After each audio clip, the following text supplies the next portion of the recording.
Bhushan jewellers.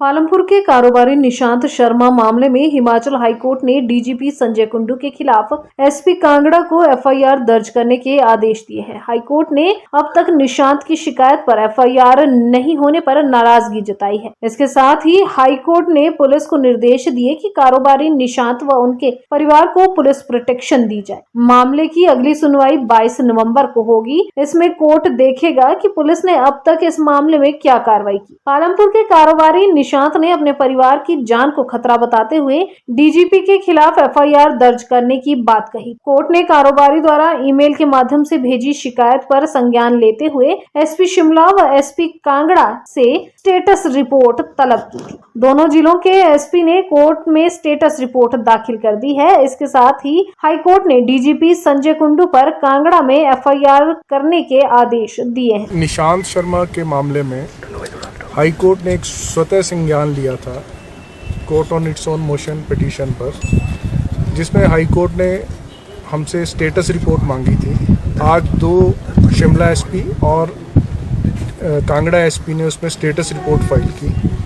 उस पर जो भी इन्वेस्टिगेशन किया गया और निशांत शर्मा की जो कंप्लेंट थी उसको स्टेटस रिपोर्ट को माननीय न्यायालय के समक्ष रखा गया तथा माननीय उच्च न्यायालय ने सबसे पहले प्रश्न किया कि क्या आपने इस मामले में एफआईआर दर्ज की है।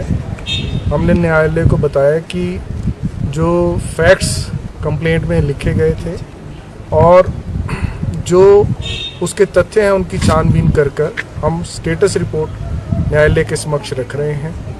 इसी मामले में हमने स्टेटस रिपोर्ट के डिफरेंट पैराग्राफ्स न्यायालय को पढ़कर सुनाए तथा अंततः न्यायालय और हमारा ये मानना था कि इस मामले में एफआईआर दर्ज करके आगे की कार्रवाई होनी चाहिए। मामले की अगली सुनवाई बुधवार को होगी।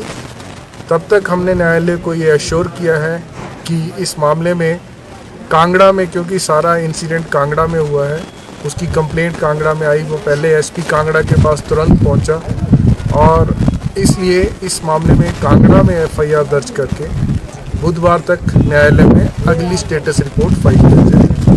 कोर्ट ने ये कहा कि जब कंप्लेंट किसी ने दी है और उसने अपनी कंप्लेंट में लिखा है कि मुझे लाइफ टू थ्रेट है, उसने अपनी कंप्लेंट में लिखा है कि मेरी सुरक्षा की जिम्मेवारी प्रदेश सरकार की और मैं प्रदेश में असुरक्षित महसूस कर रहा हूँ। उसने अपनी कंप्लेंट में एक एलिगेशन लगाया है कि मुझे डीजीपी ऑफिस से फ़ोन आए।